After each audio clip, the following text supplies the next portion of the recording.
Ô, Karina, você não acha que, conhecendo o judiciário, né, e a quantidade de processos que tem para julgar, é um exercício medonho, né, que os juízes têm que fazer pela enxurrada, porque nós temos um país altamente, com uma litigiosidade muito alta, né, um país com uma litigiosidade extrema.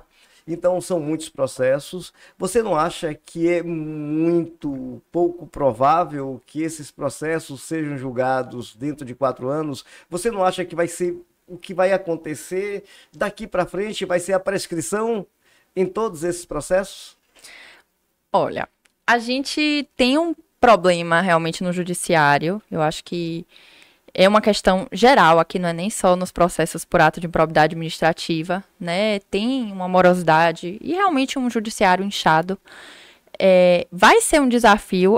O que eu tô vendo agora na prática, sendo muito sincera, é muito processo correndo, ganhando celeridade, porque não querem que prescrevam, né? Então, assim como a gente vê no penal também, no penal tem nem sempre tem esse cuidado, mas em alguns lugares a gente vê magistrados que têm esse cuidado. Então, assim, para que a gente tenha uma eficiência, uma possibilidade de efetiva punição, eu acho que mais do que o prazo, é um prazo de 4 anos, a partir do ajuizamento, para uma condenação em primeiro grau, né? Depois você vai ter esse prazo vai ser zerado. Ou seja, o Estado tem 8 anos para ajuizar. Depois 4 anos para sentenciar, depois mais 4 anos para confirmar essa condenação em segundo grau. Então, assim, não são só 4 anos que o Estado tem, né? Eu acho que é um prazo que dá para ser seguido, mas isso é óbvio que a gente precisa de um aparato judiciário funcionando e atento a esses prazos. Certo. Ô, Karina, voltando aqui para... Me ocorreu, né? Sim. Voltando para a questão da eficiência, me ocorreu o seguinte. Perceba, o empresário, ele pode não pagar o tributo por 2 motivos. Dolosamente, tá? Ele quis sonegar, ele teve a intenção de sonegar, ou ele pode não pagar o tributo porque ele tinha que fazer uma escolha. Vamos imaginar, a gente sabe que a atuação empresarial ela é cíclica. A Uhum. gente teve há pouco tempo atrás uma crise no setor imobiliário, uma crise que afetou o setor imobiliário em cheio, né? A gente tem crise que afeta o setor financeiro, que afeta o setor de medicamento. Você tem crises nas diversas áreas. Então ele pode não pagar porque houve a intenção, ele foi intencional, foi doloso, né? Ele não pagou porque ele quis realmente sonegar.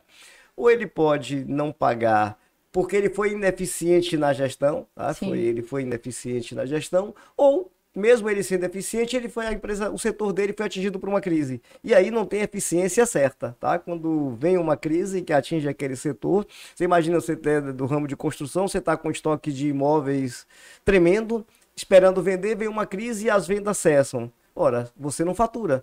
Se você não fatura, você não tem como pagar, né? Aí você às vezes tem que escolher entre pagar a sua folha de pagamento ou pagar o tributo, Sim. né? O que é que você paga? Sua folha de pagamento ou o seu tributo? Mas quando você não paga o tributo, aí o Estado não faz distinção, tá? Se você não paga tributo, você inclusive não pode mais participar de licitação. Se você é apenado, tá? E aí é objetivamente. Né? Sim. Aí não há uma perquisição se houve intenção, se não houve intenção, se houve culpa. Não, você não pagou, acabou, meu amigo, acabou. Você é apenado, o empresário é apenado. Né? Ora, se o empresário é apenado sem se perquirir se houve ou não intenção, ora, o gestor ruim, por que não também o gestor público ruim? Por que não também? Tá? É minha indagação. E lembro aqui de um exemplo, quer ver um exemplo prático aqui, até para nosso debate.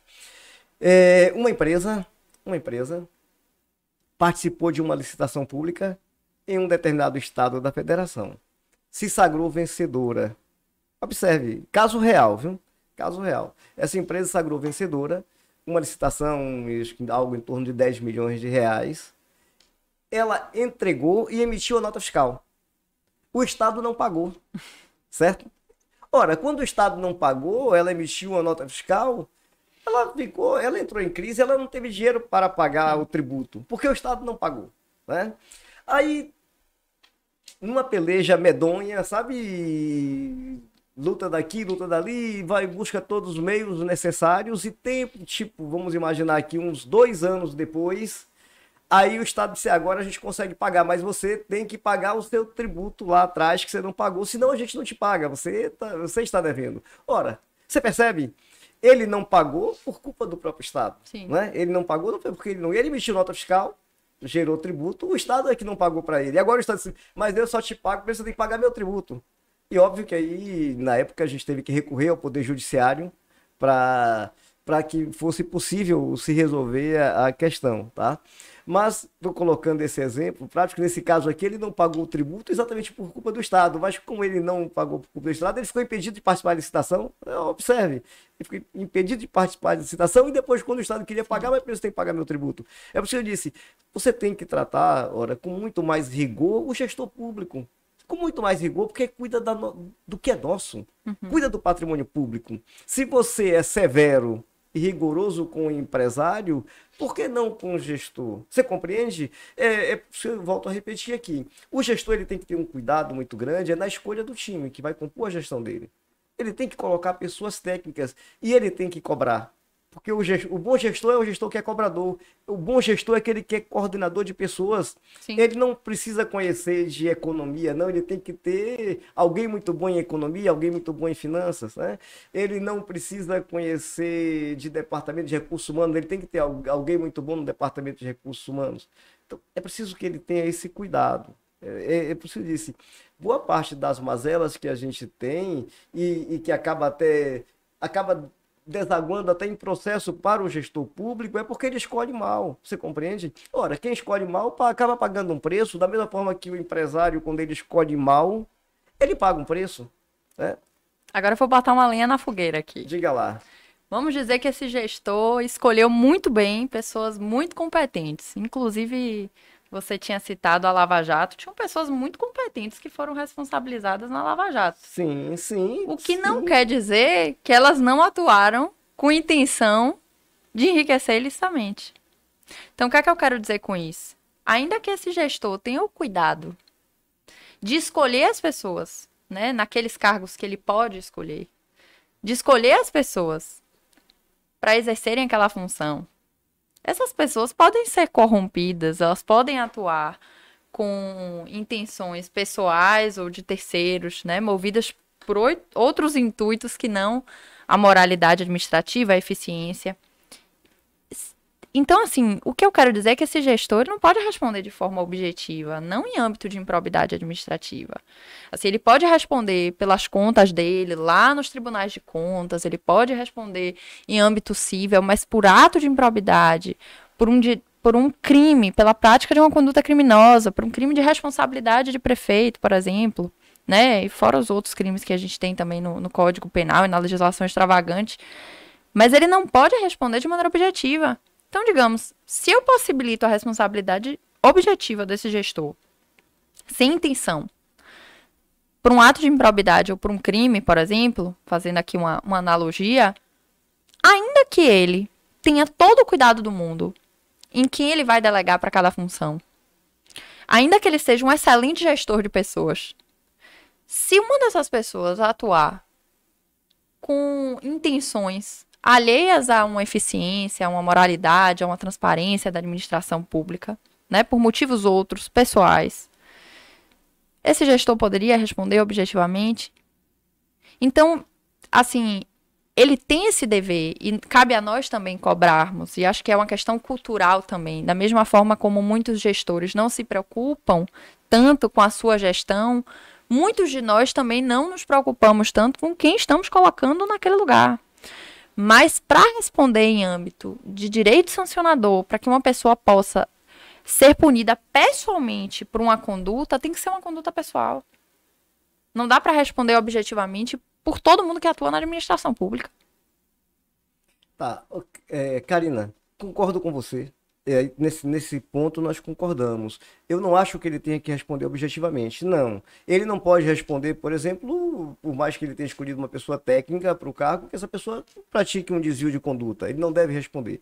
Mas o que eu digo é o seguinte, não, objetivamente não, jamais. Mas o que a gente às vezes vê na prática é que você sabe que os atos de corrupção muitas vezes são veiculados, eles começam a ser ventilados, tá? Ventilados. E às vezes o gestor é conivente, porque se trata do compadre, tá? Eu falo daquela coisa do compadrio. Ele foi omisso, tá? Ele foi omisso.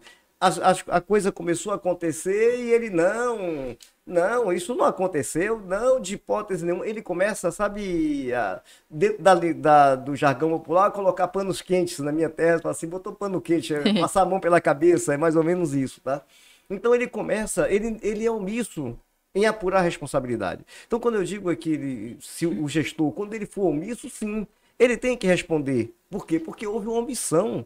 Se alguém denuncia, se há uma denúncia, ou se a imprensa de modo geral começa a ventilar uma possibilidade de uma corrupção, é preciso que ele diga, epa, peraí, não importa quem seja, vamos averiguar, vamos investigar com seriedade, porque por omissão ele tem que ser responsabilizado. Objetivamente não. Sabe, e a lei Karina? prevê essa responsabilização. Ele também vai responder por ato de improbidade administrativa se essa omissão foi intencional.